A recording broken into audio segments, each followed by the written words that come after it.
요즘 많이 더우시죠? 여러분, 제가 더위를 많이 탈까요? 안 탈까요? 예.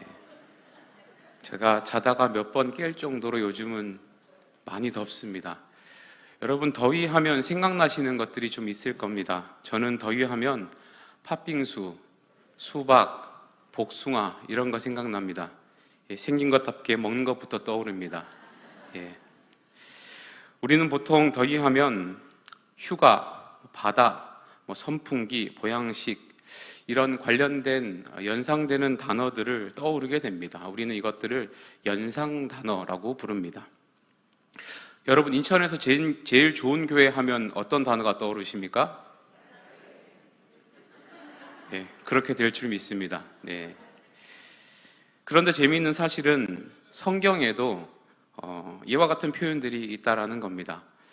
특히 예수님께서 비유로 말씀을 전하실 때에 이와 같은 방식을 많이 사용하셨습니다. 예를 들면 좁은 문과 넓은 문, 반석 위에 지은 집과 모래 위에 지은 집, 생선과 뱀, 진주와 돼지, 양과 염소, 이렇게 상반되는 개념의 두 단어를 묶어서 사용하신 적이 많다는 것을 우리가 볼 수 있습니다. 오늘 본문에서도 이와 같은 방식으로 기록된 한 천국의 비유가 등장합니다. 바로 곡식과 가라지를 비교하고 있습니다. 그리고 이 두 가지를 사용하셔서 예수님께서 지금 천국에 관하여 설명을 하고 계십니다. 여러분, 곡식이 무엇입니까? 당연히 수확해서 먹을 수 있는 것들을 곡식이라고 부릅니다. 그러면 가라지는 무엇입니까? 그 모양새가 곡식처럼 생기기는 했지만 막상 먹으려고 하면 먹을 수 없고 그 안에 아무것도 들어있지 않은 가짜 열매를 우리는 가라지라고 부릅니다. 그런데 우리가 여기서 주목해야 하는 것이 있습니다. 바로 이 곡식과 가라지의 비유를 무엇을 설명하시기 위해서 지금 말씀하시고 계시는 겁니까? 바로 천국을 설명하시기 위해서 사용하고 계시다라는 것입니다. 우리 24절 말씀을 우리 함께 읽어보시면 좋겠습니다. 24절입니다. 예수께서 그들 앞에 또 비유를 들어 이르시되 천국은 좋은 씨를 제 밭에 뿌린 사람과 같으니. 자, 여기서 우리가 한 가지 생각해 봐야 될 것이, 보통 우리가 천국이라는 것들을 상상하면 떠오르는 이미지들이 있습니다. 어떤 이미지입니까? 저 높은 곳에 있는 하늘나라, 뭔가 구름 위에 있는 어떤 공간, 또는 사람이 죽으면 가는 어떤 이 세상과는 반대되는 개념의 저 세상, 이런 방식으로 천국을 우리가 떠올리게 됩니다. 그런데 오늘 24절 말씀을 가만히 보시면 예수님께서는 지금 이 천국을 설명하시는데 미래적인 개념이나 장소적인 개념이나 공간적인 개념으로 말씀하고 계시지 않다라는 것을 우리가 볼 수 있다라는 것입니다. 38절을 한번 보시면 좋겠는데요. 마태복음 13장 38절인데 우리 함께 읽어보겠습니다. 시작. 밭은 세상이요 좋은 씨는 천국의 아들들이요 가라지는 악한 자의 아들들이요 라고 되어 있습니다. 여러분, 여기서 밭이 지금 뭐라고 해설하고 있습니까? 세상이라고 얘기합니다. 그러니까 다시 말하면 하나님께서 지금 천국을 설명하시는데, 예수님께서 지금 천국을 설명하시는데 저 하늘 높은 곳에 있는 어떤 곳의 질서를 얘기하시는 것이 아니라 지금 우리가 발 담고 있는 이 세상에서의 질서와 열매에 대해서 지금 설명하고 계신다라는 것입니다. 그렇기 때문에 우리는 오늘 이 자리에서 지금 천국에 관련해서 매우 중요한 진리 하나를 짚고 넘어가야 할 필요가 있습니다. 바로 천국은 죽어서 가는 저 먼 곳 이야기가 아니라 지금 내가 있는 이곳, 지금 이 땅의 주인 되시는 하나님께서 통치하고 다스리시는 현재의 내 삶, 내 인생, 여기에서부터 출발하는 개념이라는 것을 우리가 분명히 정리하고 넘어가야 한다라는 것입니다. 그런데 그러면 여기서 질문이 하나 생기죠. 내가 지금 발담고 있는 이곳이 천국이라면, 지금 내가 살고 있는 이곳이 천국이라면 왜 내 인생 가운데 가라지가 함께하는 것일까요? 여러분, 천국은 그런 것이 아니지 않습니까? 모든 것이 좋아야 하고 모든 것이 행복해야 하고 모든 것에 불편함이 없는 곳이어야 하는데 왜 천국에 가라지와 곡식이 함께 있느냐 하는 것입니다. 예전에 내가 하나님을 잘 몰랐을 때에는 곡식도 가라지도 구분할 수 없었을 때에는 그렇다 치더라도 이제는 주님이 다스리시는 그 다스림 안에 내가 들어가 있게 되었고 하나님의 통치가 내 삶 가운데 일어나고 있음에도 불구하고 왜 내 인생 가운데 가라지는 없어지지 않는 것인가? 이것에 관한 설명이 오늘 본문이 말하고자 하는 핵심 메시지라는 것입니다. 우리 27절을 함께 보시면 좋겠는데요. 우리 27절 함께 읽겠습니다. 집 주인의 종들이 와서 말하되 주여 밭에 좋은 씨를 뿌리지 아니하였나이까? 그런데 가라지가 어디서 생겼나이까? 지금 종들이 묻고 있는 겁니다. 뭐라고 묻습니까? 주인님, 우리는 살면서 분명히 좋은 씨만 뿌렸는데 우리는 분명히 충성과 하나님 앞에 충성되게 살아가면서 좋은 씨만 뿌렸는데 왜 가라지가 생겼습니까? 라고 묻는 겁니다. 그때 주인께서 이렇게 대답을 하는 겁니다. 28절입니다. 함께 읽습니다. 주인이 이르되 원수가 이렇게 하였구나. 종들이 말하되 그러면 우리가 가서 이것을 뽑기를 원하시나이까? 자, 여기서 여러분 원수가 누구일까요? 예, 사탄입니다. 사탄이 지금 가짜 씨를 몰래 뿌렸다라는 것입니다. 예. 사실 우리가 신앙생활을 하면서 가장 많이 겪는 일이 이와 같은 일 아니겠습니까? 우리가 정말로 마음 먹고 그 하나님의 통치 아래에서 신앙생활을 잘 하려고 애를 쓰면 꼭 누가 방해를 하는 겁니까? 사탄이 와서 방해를 하는 겁니다. 우리 인생 가운데 유혹을 하고 이 가짜 씨를 뿌리는 겁니다. 그러면 우리에게 어떤 생각이 찾아올까요? 당연히 이 종들처럼 이렇게 묻게 되는 겁니다. 하나님, 뽑을까요? 하나님, 없앨까요? 하나님, 저랑 같이 있으면 안 되지 않을까요? 하는 질문을 하게 되는 겁니다. 그래서 우리의 기도가 주로 어디에 집중되어 있습니까? 우리 인생 가운데 있는 가라지들이 없어지기를 바라는 방식에 우리의 기도가 집중이 되어 있습니다. 하나님, 제 인생 가운데 저 가라지만 없어지면 너무 좋을 것 같은데요. 하나님이 살아계시다면 어떻게 주님의 그 통치 아래 살아가는 하나님의 백성이 이 가라지 때문에 고통받도록 그냥 두시는 겁니까? 이런 기도들을 참 많이 하고 있다는 것을 우리가 부인할 수가 없는 것입니다.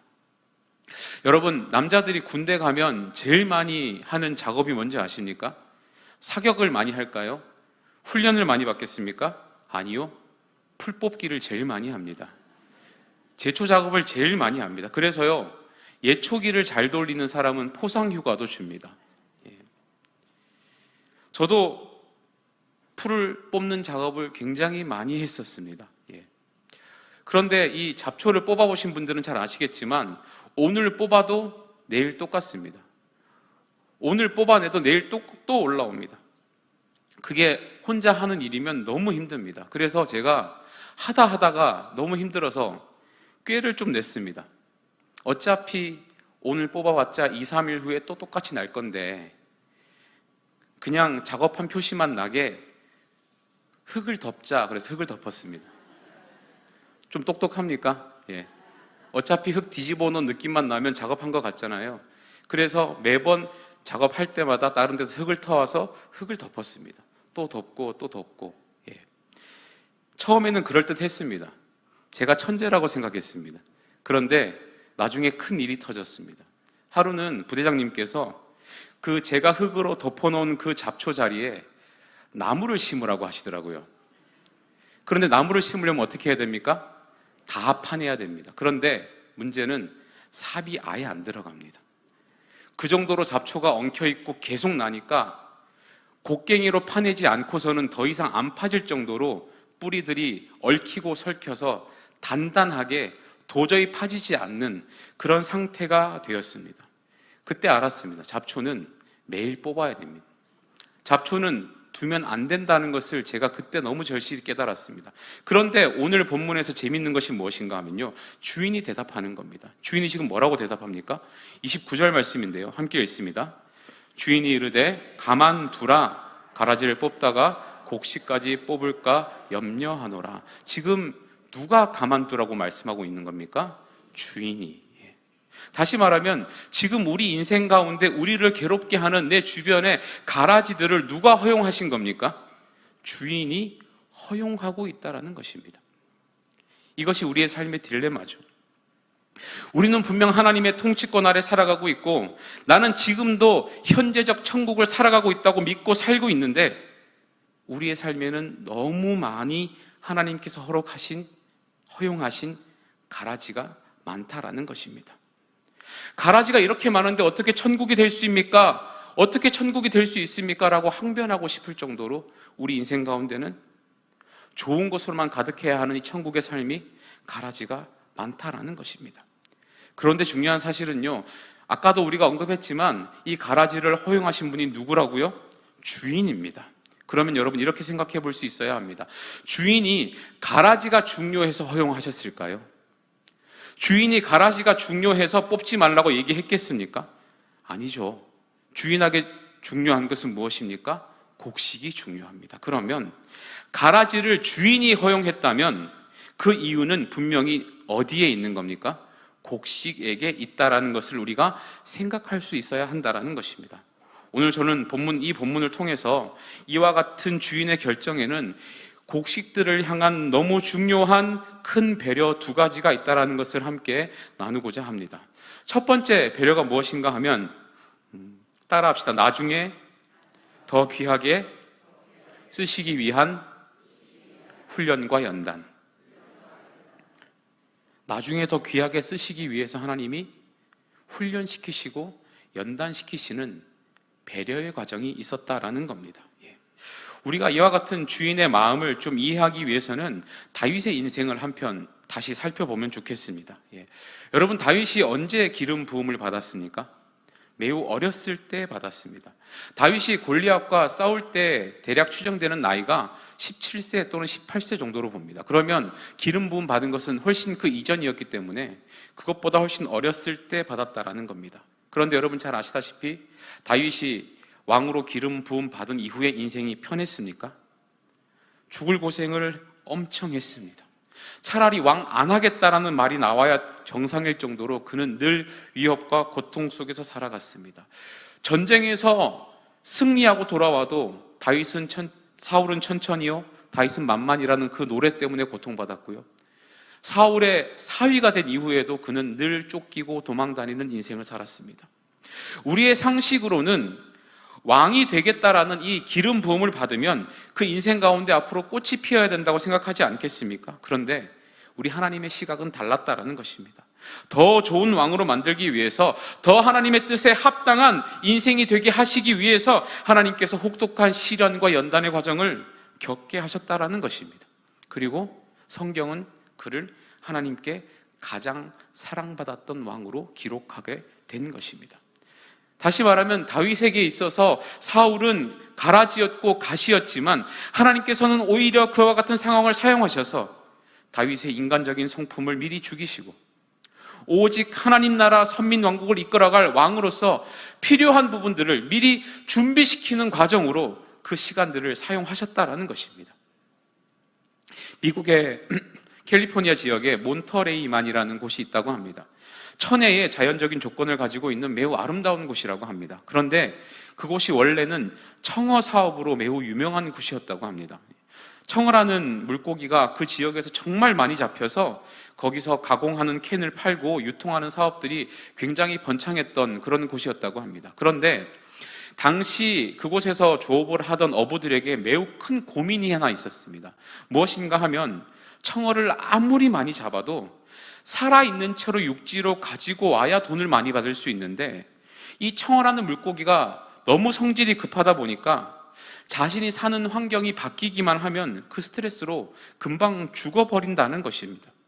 물을 많이 주고 먹을 것을 풀어주고 별별 방법을 다 써봤는데 육지까지 가지고 오는데 살려서 오는 방법이 없었답니다. 그런데 이상하게 한 어부만 그 청어가 살아있는 채로 육지로 가져오더라는 겁니다. 그래서 그 사람만 높은 가격으로 물고기를 팔더래요. 그래서 사람들이 어떻게 그것이 가능한가 살펴보았더니 이 어부만의 아주 특별한 방법이 하나 있었습니다. 무엇이었을까요? 청어를 잡아서 수조에 넣을 때 이 청어의 천적 물고기 한두 마리를 같이 무조건 넣는답니다. 그러면 몇 마리 잡혀 먹기는 하겠지만 그 천적 물고기들을 피하기 위해서 이 청어들이 살려고 범부름을 치다가 육지까지 올 때 죽지 않고 살아있게 그 살아있는 상태로 오게 되더라는 것입니다. 여러분, 이와 같은 이야기가 우리에게 주는 의미가 무엇이겠습니까? 우리 안의 생명력, 우리를 살아있게 만드는 활동성, 에너지, 성장 에너지 같은 것들은 반드시 좋은 관리를 받고 좋은 것을 제공받는 그런 것을 통해서만 공급되는 것이 아니라는 것입니다. 하나님께서 허락하신 이 가라지를 통해서도 우리는 더 살아 숨쉴 수 있게 되고, 우리 안에 생명력이 더 있을 수 있게 되고, 우리가 더 영적으로 깨어 있을 수 있는 그런 역할로서 하나님이 그것들을 허용하실 수 있다라는 것을 우리가 믿음으로 바라볼 수 있게 하시는 것이, 이것이 우리를 향한 하나님의 배려이고 의도였다라는 것입니다. 실제로 요즘 유행하는 농사법 중에 태평농사법이라는 것이 있습니다. 이것이 무엇인가 하면 곡식과 가라지를 그냥 두는 농사법이랍니다. 보통은 곡식을 심으면 그 옆에 가라지들을 뽑지 않습니까? 그런데 그냥 둔대요.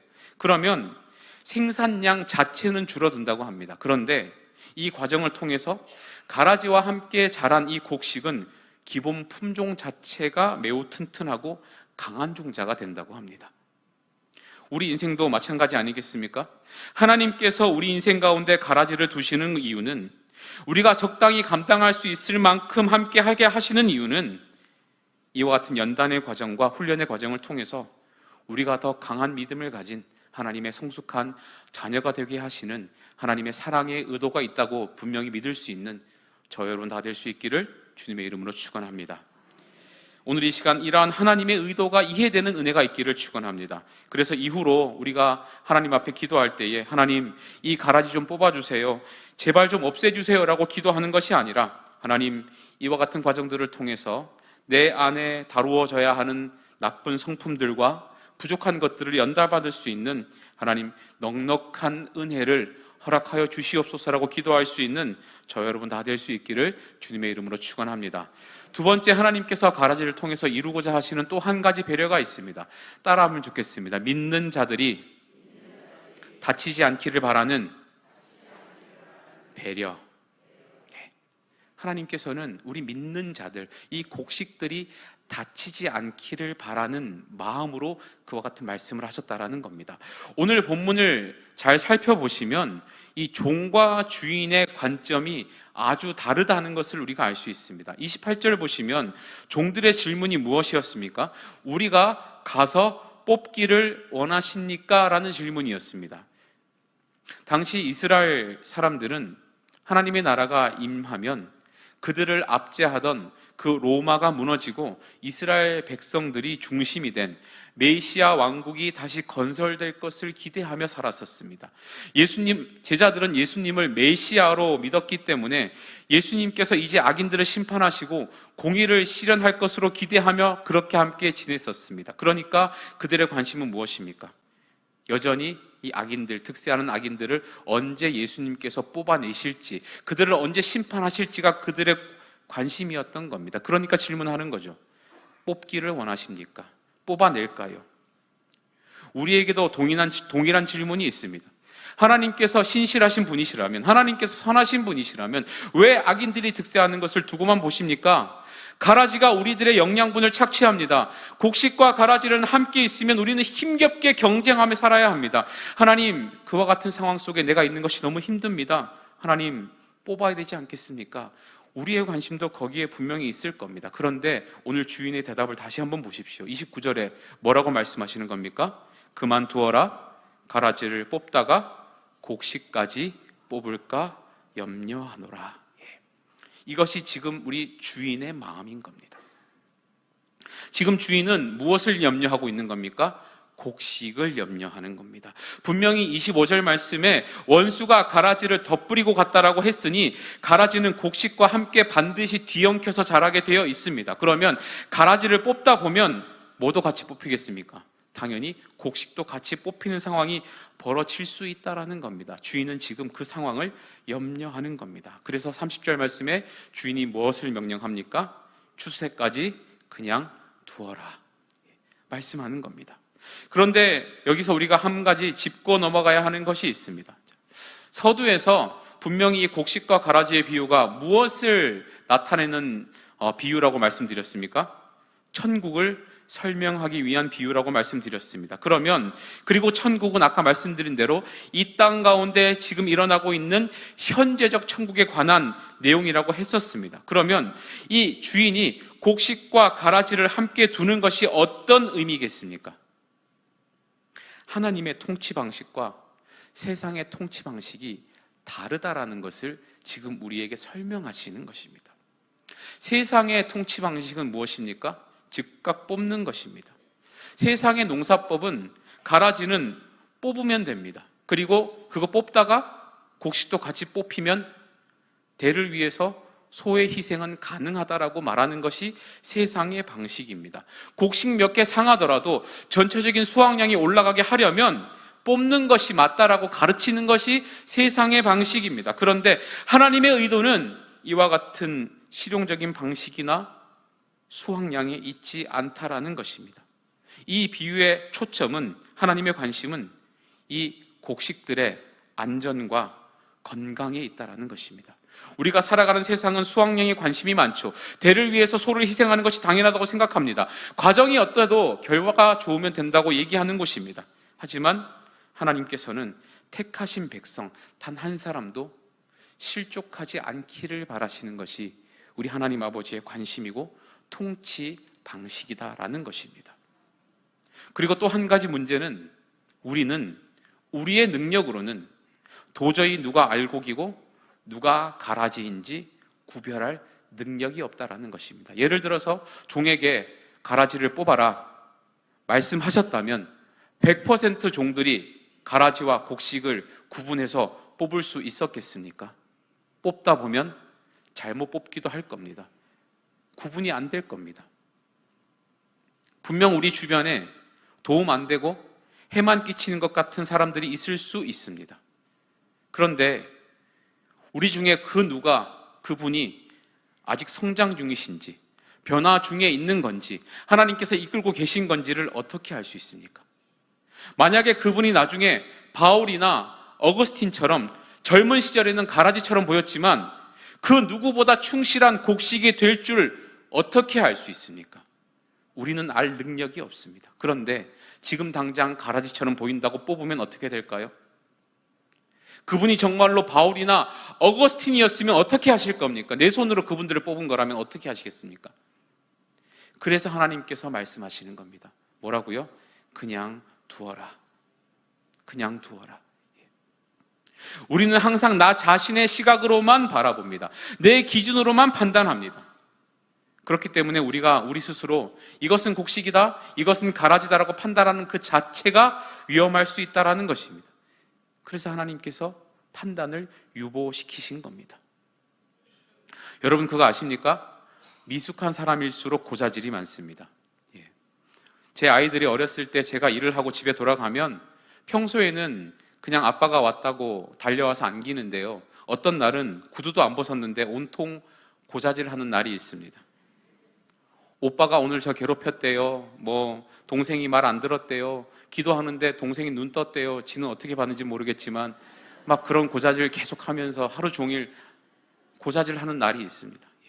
그런데 여러분 중요한 거는요, 그것이 허용되는 이유는 그 아이들이 5살, 7살이기 때문에 그렇습니다. 50살, 70살이 해도 귀여울까요?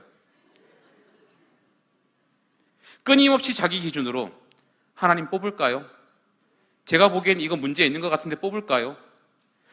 하나님 앞에 끊임없이 뽑아달라고, 가라지 없어져야 된다고 고자질하고 하나님 앞에 얘기하는 거, 5살, 7살일 때는 하나님이 귀엽게 보시겠지만 신앙생활을 50년, 70년을 했음에도 불구하고 그렇게 살아간다면 아마 하나님께서는 마음 아파하실 겁니다. 바라기는 우리 계산의 공동체는 이 땅 가운데 천국 공동체로서 서로 더 기다려주고 서로 더 관용해주고 서로 더 오래 참고 용납하는 믿음과 사랑의 공동체가 될 수 있기를 주님의 이름으로 축원합니다. 곡식과 가라지를 함께 두시는 하나님의 뜻을 이해하는 은혜가 오늘 이 자리에서 충만하게 우리 안에 역사하기를 주님의 이름으로 축원합니다. 이제 말씀을 정리하겠습니다. 하나님께서는 곡식과 가라지를 함께 두십니다. 이 세상은 진주와 돼지가 공존하고 양과 염소가 같이 살고 좋은 나무와 못된 나무가 함께 자라는 그런 세상입니다. 그것은 하나님께서 허용하신 법칙입니다. 그런데 오늘 이 비유의 결론적으로 주시는 30절 말씀을 다시 한번 보시면 이 가라지를 허용하시는 하나님의 또 다른 마음을 우리가 발견할 수 있습니다. 30절 말씀 함께 읽어보시겠습니까? 30절입니다. 둘 다 추수 때까지 함께 자라게 두라.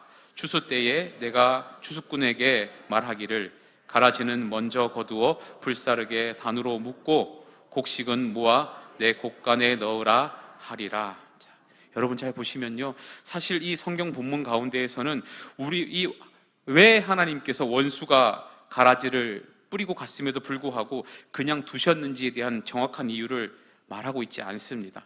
이미 원수가 뿌리고 갔다라는 것을 아셨지만 왜 그냥 두셨는지에 대한 설명이 따로 나와 있지는 않습니다. 그런데 이 30절 말씀을 통해서 우리가 확인할 수 있는 한 가지 사실이 있습니다. 무엇일까요? 하나님은 자신이 있으신 겁니다. 우리 하나님은 자신이 있는 겁니다. 아무리 원수가 가라지를 뿌리고 간들 하나님의 백성들, 곡식들은 반드시 때가 되면 거두어서 하나님의 곡간에 드릴 자신이 있는 겁니다. 가라지는 반드시 때가 되어 묶어서 불사르실 자신이 있는 겁니다. 그러니까 괜찮다고 말씀하시는 겁니다. 그러니까 함께 있어도 괜찮다고 말씀하시는 겁니다. 이것이 우리 하나님의 자신감입니다. 그런데 우리가 왜 계속 가라지를 뽑으려고 할까요? 우리 안에 그 승리에 관한 자신감이 없기 때문에 그렇습니다. 가라지와 함께 있으면 큰일 날 것 같다는 생각이 자꾸 찾아오니까 우리가 뽑고 싶은 겁니다. 같이 있으면 어떻습니까? 하나님의 마지막 때에 하나님의 곡간으로 우리는 드릴 거고 거기 그 가라지들은 구분하실 텐데 하나님을 믿는 믿음이 부족하기 때문에 우리가 가라지를 뽑고 싶어 한다라는 것입니다. 결국은 무엇의 문제입니까? 믿음의 문제입니다. 바라기는 우리의 믿음을 주님께 더 보여드리며 살아갈 수 있는 저와 여러분 될 수 있기를 주님의 이름으로 축원합니다. 하나님께서 곡식과 가라지를 함께 두시는 이유는 바로 나를 향한 배려이고 하나님의 백성들이 다치지 않기를 바라는 사랑하는 마음이고 무엇보다 마지막 때에 반드시 승리하게 하실 그 믿음으로 살기를 바라는 하나님 아버지의 뜻인 것을 분명히 믿고 우리 안에 하나님께 그 믿음을 보여드리며 살아가는 우리 충성된 일꾼들 다 될 수 있기를 주님의 이름으로 축원합니다. 함께 기도하겠습니다.